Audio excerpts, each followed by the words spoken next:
우리 옆 사람과 인사합시다. 예수님의 이름으로 사랑하고 축복합니다. 아멘. 창세기 41장에서 요셉이 애굽의 총리가 됩니다. 거기서부터 이제 50장까지 전체 내용이 요셉과 요셉의 가족들이 복을 받은 이야기가 계속되고 있습니다. 특별히 오늘 말씀은 요셉이 애굽의 왕이 요셉의 아버지와 그 가족들 전체를 애굽으로 초청하는 이야기이고요.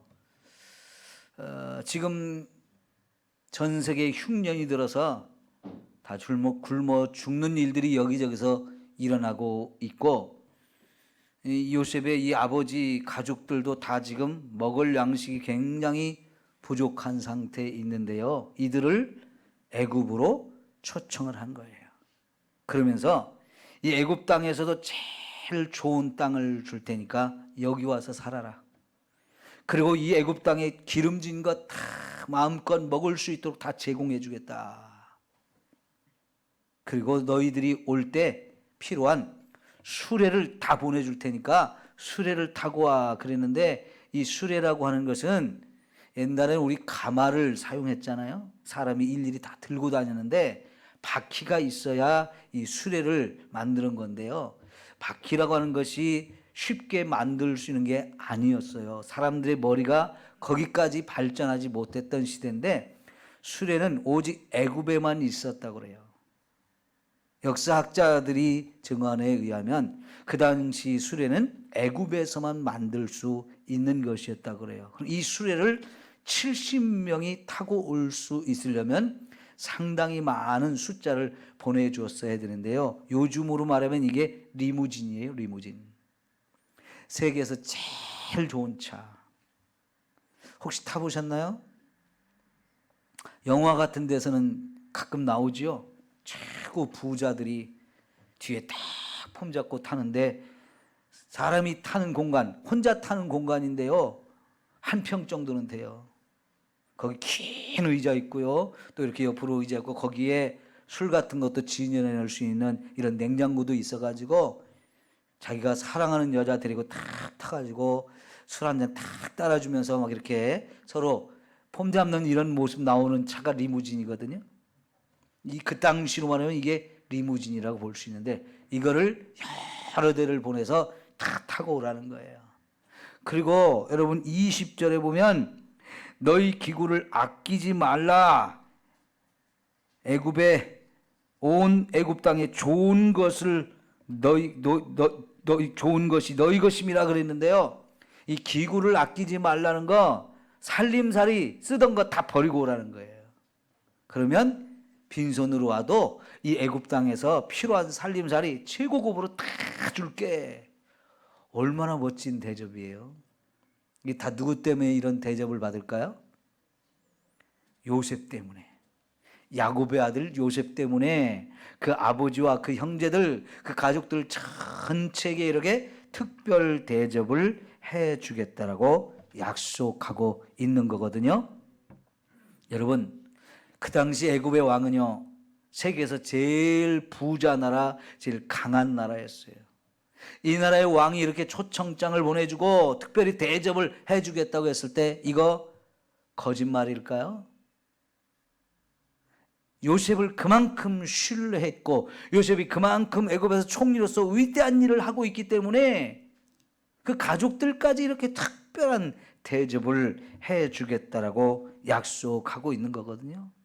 그러니까 그 당시 최고 부자 나라, 최고 강한 힘을 가진 사람이 이렇게 어마어마한 축복을 주겠다고 하는데, 이게 참 놀라운 일이죠. 그러나 여러분, 이 말씀을 우리가 옛날에 요셉과 그의 가족이 여기서 이런 복을 받았대, 이렇게 읽고 끝나면 이건 아무 의미가 없어요. 오늘 이 말씀을 통해서 하나님이 우리에게 이보다 더 큰 복을 얼마든지 주실 수 있는 분으로 이 말씀을 읽어야 돼요. 그래서 이 말씀이 오늘 나에게 축복을 주시겠다고 확인시켜 주시는 하나님의 말씀으로 여러분이 받을 때 이 복이 진짜 여러분에게 임할 줄 믿습니다. 제가 이 말씀을 준비하면서 너무너무 감사했어요. 왜냐하면 제가 오늘 이 말씀을 선포할 텐데 하나님이 제가 준비하게 하고 선포하게 하시는 데는 여러분에게 이 말씀 그대로 축복하고 싶은 마음이 있지 않겠어요?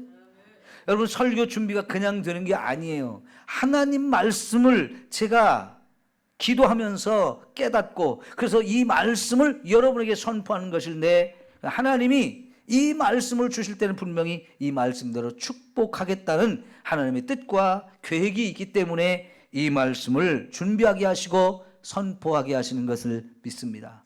그래서 오늘 이 말씀을 여러분이 정말 믿음으로 받으시고 여기에 있는 모든 축복의 약속이 여러분 모두에게 임하기를 축원합니다. 자, 여러분, 오늘 말씀이 그림의 떡이 되면 안 돼요. 그림의 떡 보기에는 좋죠, 그죠? 거기 아름답고 맛있어 보이는 떡이 아무리 많아도요, 그걸 내가 손을 뻗어서 입 안에 넣을 수가 없어요. 그냥 보는 것으로 끝나요. 하나님의 말씀이 그림의 떡으로 끝나면 안 되잖아요, 그죠? 오늘 실제 내게 주시는 약속의 말씀이고 그렇게 믿어질 때 이 일은 나에게 분명히 이루어집니다. 그래서 믿음으로 받고 이 역사가 여러분에게 있어서 여러분이 간증의 주인공들이 되시기를 축원합니다. 로마서 8장 32절을 한번 찾아보십시오.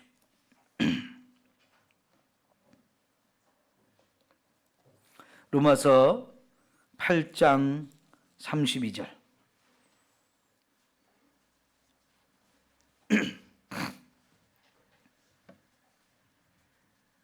오늘은 특별히 여러분이 제가 성령 구절 불러주는 거는 적어 놓으시면 좋겠고요. 좀 그게 없으면 집에 가서 오늘 이 설교를 유튜브로 올려놓으니까 다시 한번 찾아서 꼭 읽으십시오. 그래서 꼭 여러분에게 이런 복이 임해야 됩니다. 자, 봅시다. 자기 아들을 아끼지 아니하시고 우리 모든 사람을 위하여 내주시니가 어찌 그 아들과 함께 모든 것을 우리에게 주시지 아니하겠느냐. 아멘. 자, 보십시오. 하나님은 우리를 위해서 누구를 내어주셨어요? 자기 아들을 내어주셨대요. 여기 내어주셨다는 말의 의미가 뭐냐면 십자가에 죽게 하셨다는 거예요. 누구를요? 하나님의 아들 예수님을요. 누구를 위해서요? 나를 위해서요. 그죠? 이게 믿어지십니까? 그러면 그 하나님께서 우리를 위해서 아들을 죽음의 자리까지 내어주셨는데 뭘 아끼겠느냐는 거예요. 모든 것을 아끼지 아니하고 우리에게 주신다라고 약속하고 있죠. 그래서 이 말씀 믿으라는 거예요. 그러면 그대로 이루어질 것을 믿습니다. 이제 잠언 8장을 한번 봅시다. 17절부터 21절까지 잠언 8장 17절에서 21절. 나를 사랑하는 자들이 나의 사랑을 입으며 나를 간절히 찾는 자가 나를 만날 것이니라. 부귀가 내게 있고 장관 재물과 공의도 그러하니라. 내 열매는 금이나 정금보다 나으며 내 소득은 순은보다 나으니라. 나는 정의로운 길로 행하며 공의로운 길 가운데로 다니나니 이는 나를 사랑하는 자가 재물을 얻어서 그 곳간에 채우게 하려 함이니라. 아멘. 자, 여러분, 하나님을 간절히 사모하고 하나님을 사랑하고 찾는 자에게 하나님이 찾아와 만나 주시겠다라고 약속하세요. 근데 그 하나님이 뭘 가지고 있다고요? 부귀도 가지고 계시고 장관 재물도 가지고 계시고 특별히 하나님은 공의를 가지고 계시다 그랬어요. 그러면 그 하나님이 공의의 길 가운데 계시고 정의의 길 가운데 다니시는 분인데 우리가 그 하나님을 만나려면 우리도 정의롭게 공의 가운데 살아야 돼요. 그러면 그 하나님 우리에게 찾아오셔서 하나님이 갖고 계신 그 재물도 주시고 부귀도 얼마든지 저와 여러분에게 주실 수 있는데 그거를 하나님을 사랑하는 자에게 주셔서 곳간에 채우고 살게 해주신대요. 여러분, 예전에 우리 힘들고 어렵게 살 때는 쌀독에 쌀이 떨어지는 게 아마 제일 무서웠을 거예요. 그때는 저희 집에서 제가 어렸기 때문에 잘 몰랐는데 우리 어머니 아버지 입장에서는 쌀독에 쌀 떨어져가는 게 제일 무서웠을 것 같아요.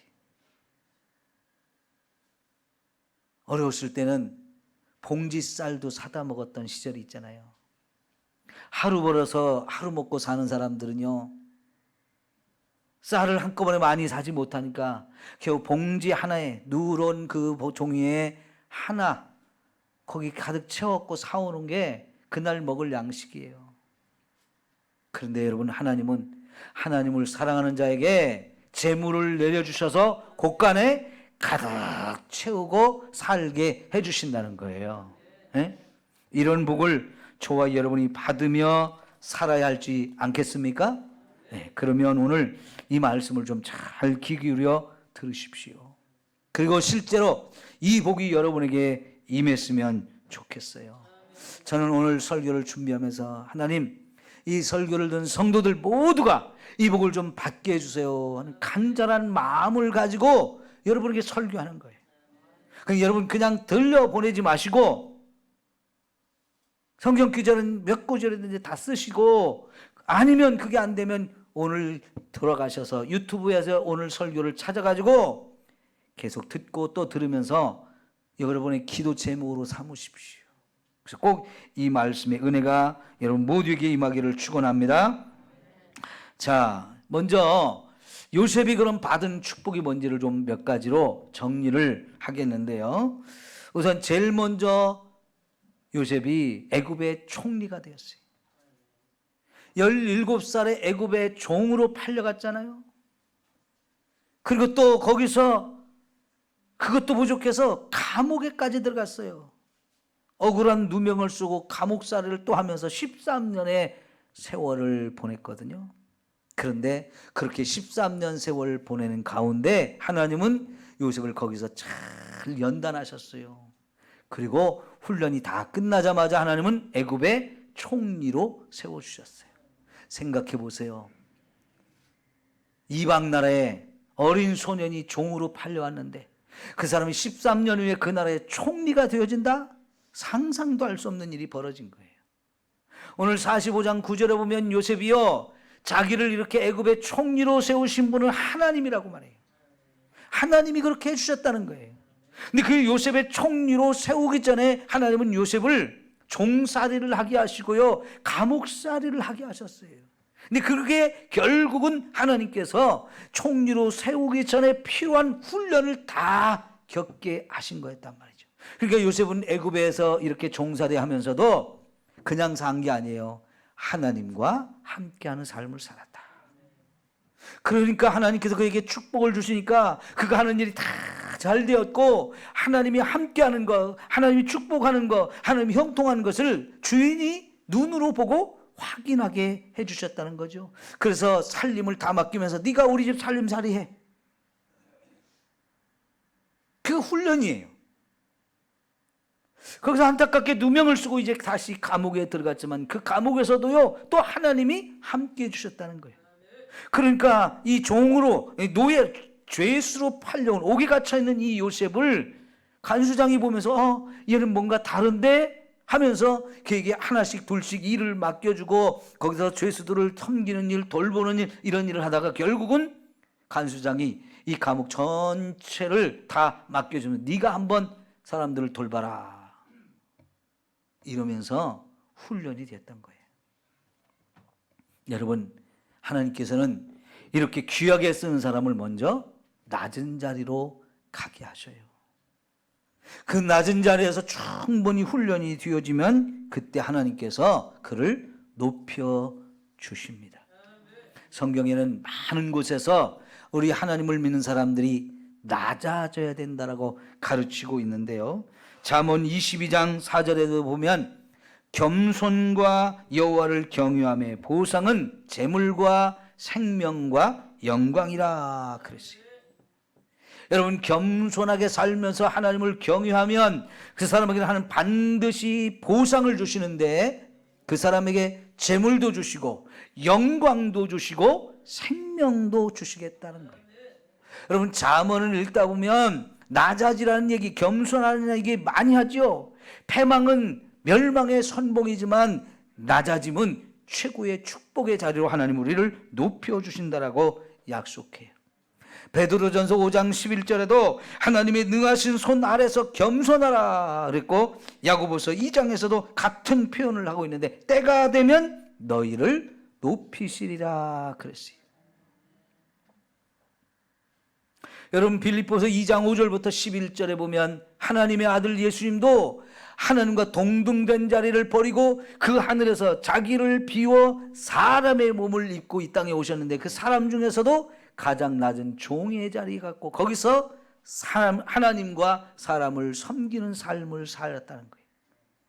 그러다가 죽기까지 복종을 하시니까 하나님이 드디어 예수님을 높이시는데, 우선 죽은 자를 살리셨고요, 그 예수님을 하늘로 불러 올리셨고 하늘에서 가장 높은 자리에 앉게 하시고, 하늘과 땅 아래에 있는 모든 자들이 입을 열어서 무릎 꿇게 하고 예수를 주라고 시인하게 만들었다는 거예요. 이게 하나님의 원리거든요. 그래서 마태복음 23장 12절에서 예수님이 누구든지 자기를 높이는 자는 낮아지고 누구든지 자기를 낮추는 자는 높아지리라, 기가 막힌 말씀을 주시거든요. 여러분, 우리 낮아지면요 분명히 하나님이 높이실 때가 있어요. 왜 그래요? 이런 낮아짐의 경험이 없이 거기서 남을 섬기는 훈련을 받지 아니하고 높이 올라간 사람은요, 거기서 진짜 교만해져 가지고 사람을 무시해요. 짓밟아요. 여러분, 최근에 우리 참 불쾌하게 하는 뉴스가 하나가 뭐냐면, 벨기에 대사 부인이 쇼핑을 하러 갔다가 직원의 뺨을 때린 그런 일이 있었죠. 자기가 대사입니까? 이게 사람이 못된 거예요. 그 대사 부인이라는 자리를 대단한 자리로 생각하면서 거기서 남을 섬기는 것이 아니라 사람을 무시하고 짓밟고 때리고 함부로 대하는 이런 모습이요, 이 얼마나 국제적인 망신거리가 된 겁니까? 왜 그럴까요?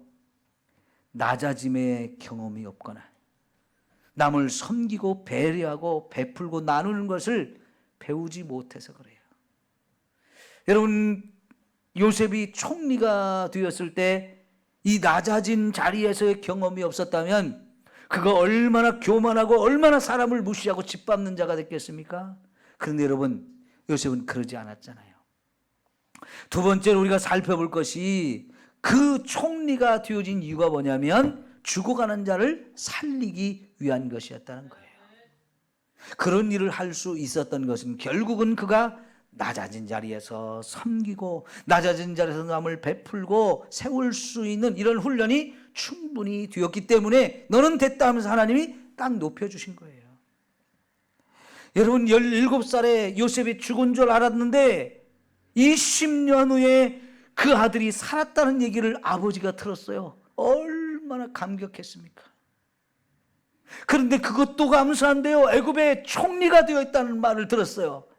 와, 아버지로서는 평생 살면서 이보다 더 기쁜 일이 없었을 거예요. 그래서 이 45장 마지막 절에 조카도다 그랬어요. 내가 빨리 애굽에 가서 내 아들 요셉을 보리라 그러잖아요. 여러분, 정말 이게 하나님의 은혜예요. 하나님이 여러분을 이렇게 지극히 영광스럽게 만들어 주실 것을 믿습니다. 지금의 어떤 형편, 낮아진 그것에 여러분 마음을 뺏기지 말고요, 하나님 의심하지 마십시오. 나는 하나님의 자녀다. 내가 이 낮아진 자리에서, 이 힘들고 어려운 자리에서 충분히 나를 훈련하고 연단하면 하나님이 나를 쓰실 거다. 어디에 쓰시든지 아름답게 나를 써주셔서 내가 영광스러운 삶을 살게 하실 것이다. 이 믿음을 가지시기를 축원합니다. 두 번째는 요셉이 이 총리의 자리에서 한 일이 뭡니까? 많은 죽어가는 자를 살리는 거였어요.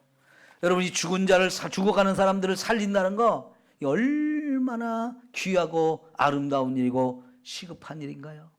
지금 흉년이 2년 동안 들었습니다. 각 나라에 먹을 양식이 없습니다. 요셉의 가족들조차도 지금 먹을 양식이 아주 계속 힘든 가운데요. 요셉에게는 얼마든지 사람들을 먹여 살 수 있는 양식이 준비되어 있었어요.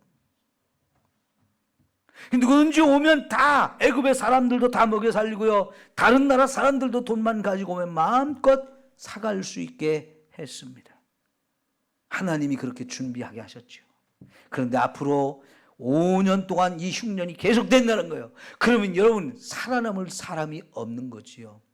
근데 그 5년, 앞으로 7년, 이 전체적인 7년에 사람들이 먹을 양식을 충분히 다 준비한 사람이 요셉이에요. 그리고 그것을 가지고 수많은 사람을 살리는 일, 얼마나 멋지고 아름다운 일입니까? 오늘 저와 여러분이 그런 일을 감당하며 사는 사람이 되어야 할 것입니다. 하나님이 저와 여러분에게 복음을 주셨잖아요. 이 복음을 전하면 지옥에 멸망당할 자를 천국으로 인도할 수 있잖아요. 이게 얼마나 귀하고 아름다운 일이에요. 오늘 아침에 7시 조금 넘어서 경찰서에서 전화가 왔어요. 사실 지난 금요일 저녁에 여러분 가시고 제가 이제 집에 올라갔다가 조금 쉬었다가 그날은 좀 늦게 끝나서 기도하러 늦게 내려왔어요. 한 11시 반쯤에 내려왔는데 문 밖을 보니까 주차장에 한 사람이 쓰러져 있어요. 그래서 나가보니까 교회 바로 뒤에 사시는 알코올 중독자가 한 분 있거든요. 가끔씩 이렇게 뵙는 분인데 이 사람이 쓰러져 있어요. 그 보니까요 술이 너무 취해가지고 전혀 정신을 못 차려요. 근데 그날따라 저녁 날씨가 좀 쌀쌀하더라고요. 그냥 두면 죽을 것 같아요. 얼어서 죽든지. 근데 코도 깨지고 바닥에 피도 흘리고 그래서 제 힘으로는 어떻게 할 수가 없어서 112 신고를 했더니 경찰이 와서 보면서 이 사람은 병원으로 모셔야 되겠다고 해서 119를 불러서 동군산 병원으로 싣고 갔거든요. 금요일 저녁이에요. 그런데 오늘 아까 새벽에 아침에 전화를 해서 경찰이 그 사람이 죽었다는 거예요. 아침에 죽었대요. 새벽에.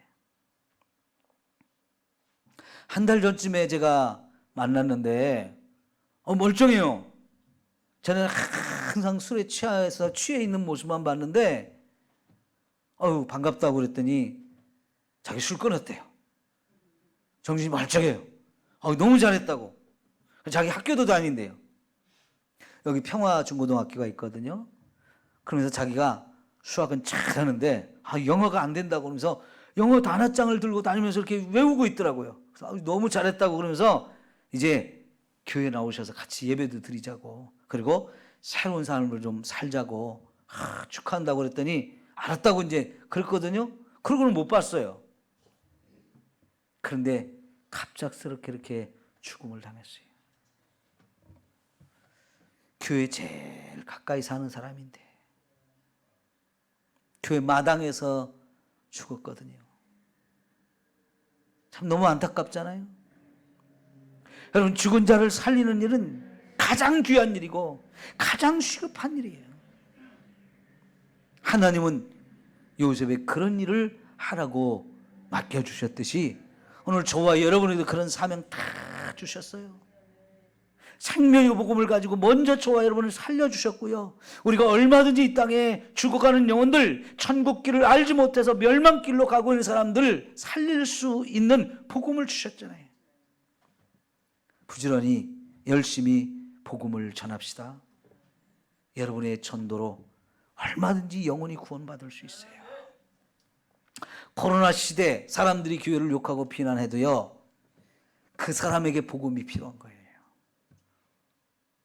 그 사람 예수 믿고 천국 갈 수 있도록 여러분이 불쌍히 여기고 사랑하면서 복음을 진지한 마음으로 전합시다.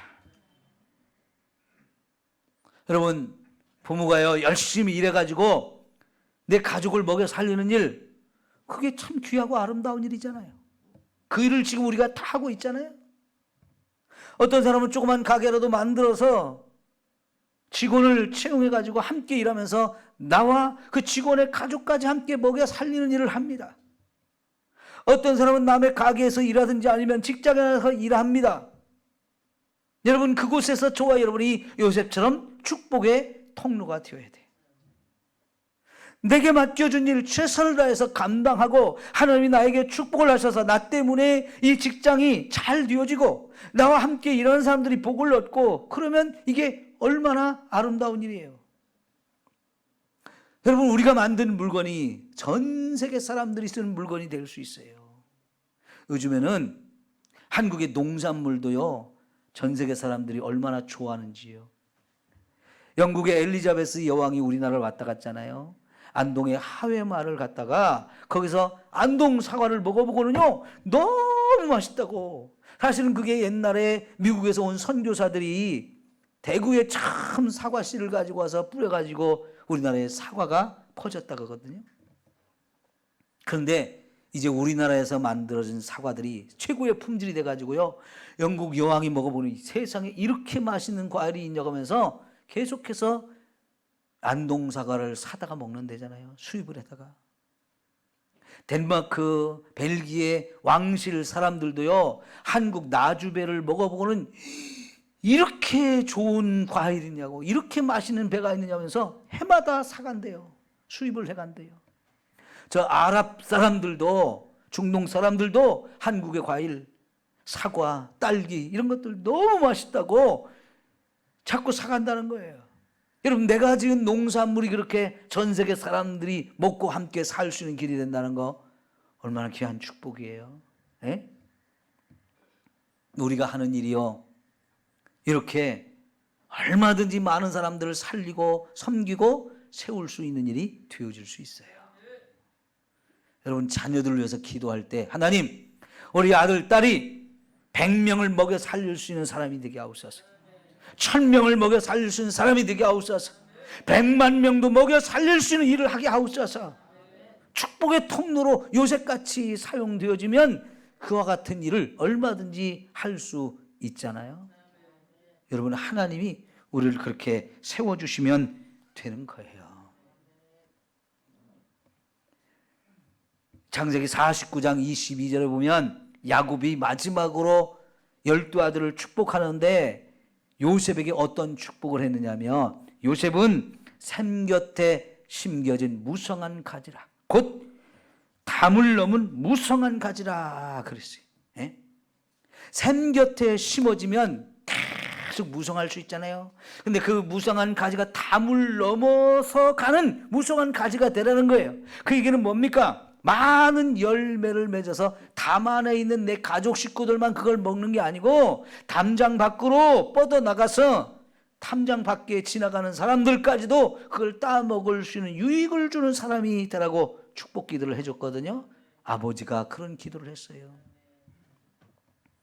여러분, 자녀들을 위해서 그렇게 기도하면 분명히 그와 같은 복을 받게 되어질 줄 믿습니다. 네 번째로 요셉이 받은 복은 형제들을 용서하고 온 가족을 화목하게 만든 일이에요. 형제들과 진작에 원수가 되었습니다.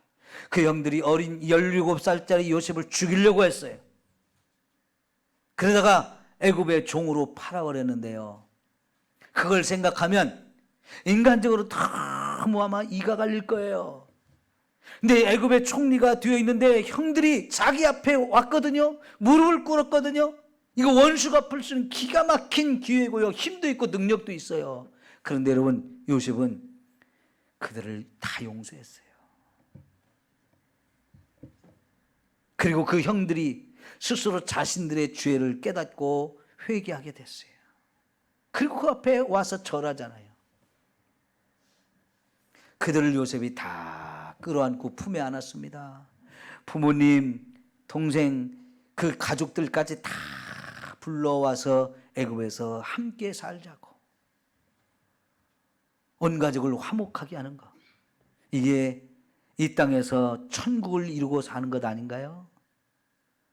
그럼 부모와 자녀 간에도 원수가 되고 부부 간에도 원수가 된 사람들이 얼마나 많은지. 여자들이요, 입을 열면 여럿이 앉아서 얘기를 하다 보면 자식 자랑은 하는데 남편은 흉을 본대. 네? 자식은 자랑하는데 남편은 자꾸 흉을 본대요. 그죠? 부부간에도 원수가 된 경우가 많아요. 그런데 지금 요셉이 하는 일이 뭐예요? 원수 같은 그 형제들을 다 끌어안고 온 가족을 화목하게 만들어요. 여기 형들을 아버지한테 보내면서 요셉이 한 얘기가 있어요. 거기 몇 절입니까? 24절 뭐라고 했냐면 당신들은 길에서 다투지 말라 그랬어요. 예? 왜 이런 얘기를 할까요? 형제들 간의 화목이, 사랑이 그만큼 중요하다는 거예요. 그 형제들의 성격이 워낙 울퉁불퉁해가지고요. 집에 가면서 네가 잘했니? 내가 못했다. 네가 못했다. 막 이러면서 서로 싸울 것 같으니까요. 제발 가면서 다투지 말라고. 나도 다 용서했는데. 여러분, 예수님이 화평케 하는 자는 하나님의 아들이다 그랬어요. 예? 화평케 하는 자가 하나님의 아들이야. 뒤집으면요, 하나님의 아들은 화평케 하는 자가 되어야 된다는 거예요. 그러면서 에베소서 2장에 보면 예수님은 막힌 담을 다 헐어버리시고 둘로 하나가 되게 하시는, 예수님은 화평케 하시는 분, 주님은 평화를 이루시는 분이다 그랬어요. 이게 바로 요셉이 하는 일이었는데요. 이런 가정을 이룬다면 이게 가정에서, 이 땅에서 행복을, 천국을 누리면서 마음껏 누리며 사는 거지요. 그 다음 요셉이 받은 축복이 뭡니까? 부모를 공경하는 축복을 받았어요. 여러분, 하나님께서는 내 부모를 공경하라는 걸 계명을 주셨죠. 근데 그게 어렵잖아요. 철이 들어서 부모를 공경하려고 하는데 그때는 이미 늦어버렸어. 때가 늦어버렸어요. 부모를 공경할 줄 알게 되었는데 때가 늦어버린 경우가 얼마나 많습니까? 부모는 나를 기다려주지 않는다고 그러잖아요. 효도할 수 있다는 그 자체가 축복이에요. 하나님은 그걸 기뻐하셔요. 그래서 효도하는 그 자체가 축복인데 그 효도하는 자에게 또 축복을 약속하는데 무슨 축복을 약속합니까? 땅에서 잘 되게 하고 장수하게 하리라. 축복의 복을 더하시는 거예요. 복의 복을 더하시는 이런 은혜, 우리 부모님들 잘 공경하십시다. 기회가 있을 때만 할 수 있는 거예요.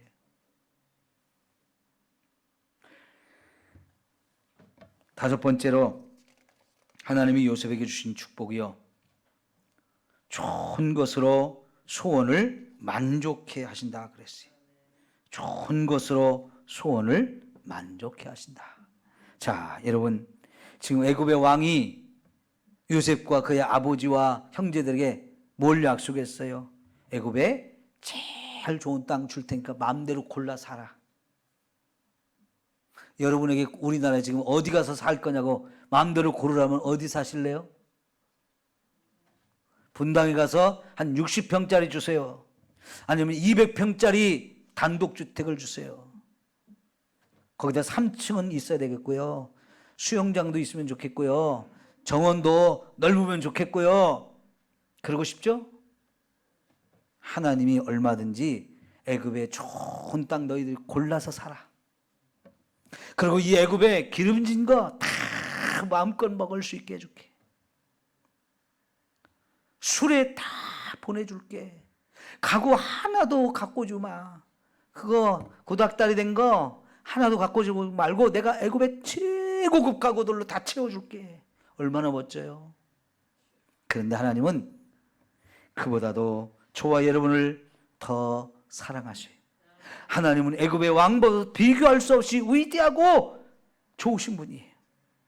그 좋으신 하나님께서 저와 여러분에게 무슨 복을 주시느냐?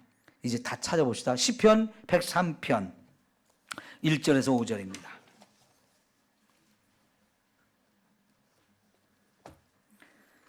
시편 103편 1절에서 5절. 내 영혼아 여호와를 송축하라. 내 속에 있는 것들아 다 그의 거룩한 이름을 송축하라. 내 영혼아 여호와를 송축하며 그의 모든 은택을 잊지 말지어다. 그가 내 모든 죄악을 사하시며 내 모든 병을 고치시며 내 생명을 파멸해서 속량하시고 인자와 긍휼로 관을 씌우시며 좋은 것으로 내 소원을 만족해 하사 내 청춘을 독수리같이 새롭게 하시도다. 아멘. 자, 여러분, 하나님이 어마어마한 은택을 주시는데 내 모든 죄를 다 사해 주신대요. 내 모든 질병도 다 치료해 주신대요. 자, 우리를 파멸할 가운데서도 얼마든지 우리의 생명을 속량해 주시겠답니다. 인자와 긍휼로 우리의 관을 씌워주시고요, 좋은 것으로 우리의 소원을 만족하게 해주시고 우리의 청춘을 독수리같이 새롭게 해주신대요. 바랄 게 뭐 더 있어요? 네? 더 이상 바랄 게 뭐가 있어요? 하나님이 어마어마한 것을 약속하시잖아요. 좀 더 넘어가서 107장 8절 9절 시편 107장 8절 9절 말씀. 여호와의 인자하심과 인생에게 행하신 기적으로 말미암아 그를 찬송할지로다. 그가 사모하는 영혼에게 만족을 주시며 줄인 영혼에게 좋은 것으로 채워 주시리로다. 아멘. 이게 우리 하나님이에요. 우리가 믿는 하나님이 이렇게 좋으신 분이에요. 좋은 것을 조금도 아끼지 않고 얼마든지 저와 여러분에게 주실 수 있는 분이라는 거지요. 자, 이제 여러분 가장 중요한 얘기할 거예요. 좀 정신 바짝 차리고 제가 간단하게 이걸 얘기할 건데 이건 꼭 기억하십시오. 왜냐하면 어떤 사람이 이런 복을 받느냐는 거예요. 그걸 가르쳐 드리려고 그래요. 여러분, 예수를 믿으면 우리 하나님이 이런 복을 약속하고 있거든요. 근데 예수 믿는다고 다 이런 복을 받나요? 여러분, 지금 여러분의 형편 좀 보십시오. 이런 복을 다 받았느냐고요. 못 받은 게 더 많잖아요. 그죠? 그러면 어떤 사람이 이 복을 받는지 이거는 알아야 할 거 아니에요. 그래야 진짜 이 복을 받을 수 있으니까요. 제가 아주 간단하게 5가지 말씀드릴 거예요. 이걸 꼭 기억합시다. 첫째, 하나님을 경유하는 자가 받습니다. 어떤 자가 받는다고요? 네. 둘째, 하나님 만나기를 간절히 사모하는 자에게 주십니다. 일단 하나님을 만나야 이런 복을 누릴 거 아니에요. 그죠? 세 번째, 하나님의 연단을 받아야 이 복을 받을 수 있어요. 연단 받은 사람들에게 주셔요. 첫째 뭐라고요? 하나님 경유하는 자에게 주시고, 두 번째, 하나님 만나기를 사모하는 자에게 주시고, 세 번째, 연단을 받은 자에게 주시고, 네 번째, 하나님 말씀대로 사는 자에게 주셔요. 마지막으로 믿음으로 기도하는 자에게 주셔요. 이 5가지는 잊어버리지 마세요. 그리고 진짜 여러분이 하나님을 경외하시고 하나님 만나기를 자꾸 사모하시고 하나님이 어떤 훈련의 자리에 나를 놓으시든지 간에 불평과 원망하지 마시고요, 인내하면서 연단을 받으십시오. 그리고 말씀대로 사십시오. 믿음으로 기도하십시오. 그리고 여러분이 이런 복을 받아서 하나님이 나에게 이런 복을 주셨다고 간증할 수 있는 주인공들이 다 되기를 축원합니다. 기도합시다. 하나님, 요셉과 그의 가족들이 받은 축복이 무엇인지를 우리가 함께 살펴보았는데, 하나님은 우리에게도 얼마든지 이와 같은 복을 약속하신 줄 믿습니다. 사모합니다. 주여, 이 복을 우리에게 주옵소서. 우리 모든 성도들이 듣고 흘려버리는 옛 이야기가 아니고 오늘 하나님이 나에게 주신 말씀으로 믿음으로 받아서 진짜 이 복을 사모하는 가운데 이 복을 받는 삶을 살게 하셔서 이 복을 매일매일 삶 속에서 하나씩 받아 누리는 주인공들이 되게 하여 주옵소서. 예수님의 이름으로 기도하옵나이다. 아멘. 찬송가